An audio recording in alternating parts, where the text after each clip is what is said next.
Please take your seats quickly, ladies and gentlemen. Thank you. Hi guys, and welcome to 1minutetennis.com.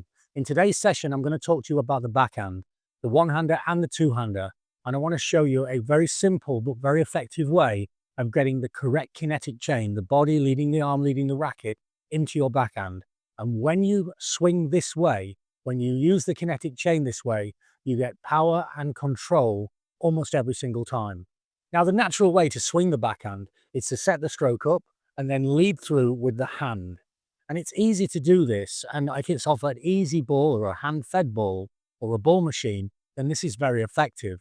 But then when we come into the game where the ball might be a little bit too high or a little bit fast or have some kind of a strange bounce, then this makes for an ineffective and weak stroke.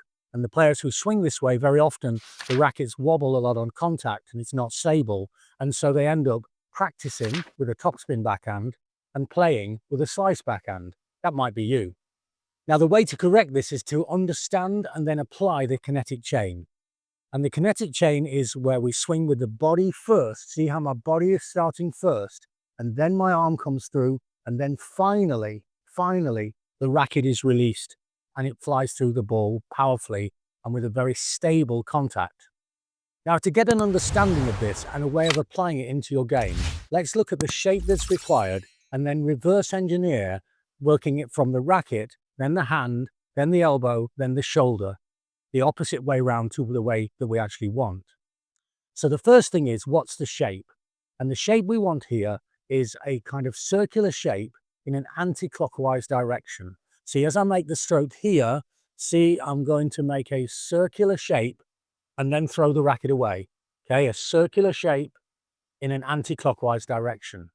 So now let's do that where I think about the tip of the racket and I make the tip of the racket in a circular shape. It'll be better from this direction. I make the tip of the racket in circular shape and throw it away. And this feels horrible. There's no power at all. This is the opposite of the kinetic chain that we want. Now I'm going to do it from the hand.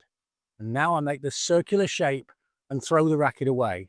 And that didn't feel too bad, but I could feel a strain in my tricep and it certainly felt weak. Now I'm going to work my way back to the elbow. So again, a circular shape from the elbow. Now what I mean by this is not that I'm making the shape of the with the racket. I'm actually making that circular shape with my elbow, and then the hand follows and then the racket follows. So look, my elbow makes that circular shape and I throw the racket away. My elbow makes that circular shape and I throw the racket away. And this starts to feel pretty good. This starts to feel more solid. And now we're going to get to the body, and the part of the body we're going to use is the shoulder. So now I'm going to make that circular shape with my shoulder, and then the elbow will follow, and then the hand will follow, and then the racket will follow. So I make the shape and I swing. And again, I make the shape and I swing. And the movement I'm making here really is a circle. You see, I'm just making that circular shape and then throwing it away. And now in the stroke, the circular shape, and I throw it away. Now, by reverse engineering this way, and I'd really think you should try and do this piece by piece, you start to realize and feel how weak it is when you lead with the hand. You'll never lead with the tip of the racket. That's just so weak it won't function. But you'll start to realize how weak it is when you lead with the hand and how strong and powerful it is when you lead with the shoulder. Most of the good players watching this will be leading with the elbow. That's where they actually play the backhand stroke from.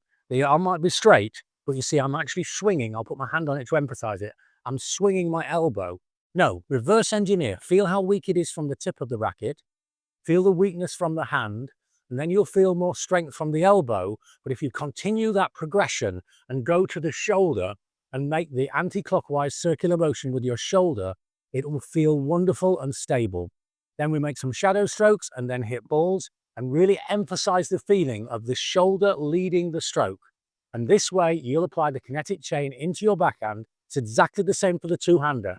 The circular shape is from the shoulder. This way you'll apply the kinetic chain into your backhand and you'll have a stable, powerful and easy stroke. I hope this makes sense and I hope you like my ideas on tennis. If you want more help with your game, have a look at our books on Amazon. We provide very detailed breakdown of the biomechanics and the physics of the strokes, and then using very simple but clear illustrations, we provide super simple solutions to help you reach the next level. Or for more personalized advice, I'm helping players in over 30 countries all over the world of all ages and all levels. We provide one-to-one online coaching and video analysis. It truly is a unique service. For more information on that, email me or have a look at the website.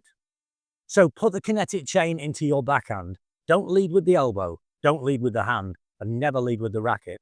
Make sure that you rotate your shoulder into the stroke and you'll be ensured a powerful, consistent and easy backhand from this day on. Thanks for watching. See you next time for more unique tennis lessons that really work.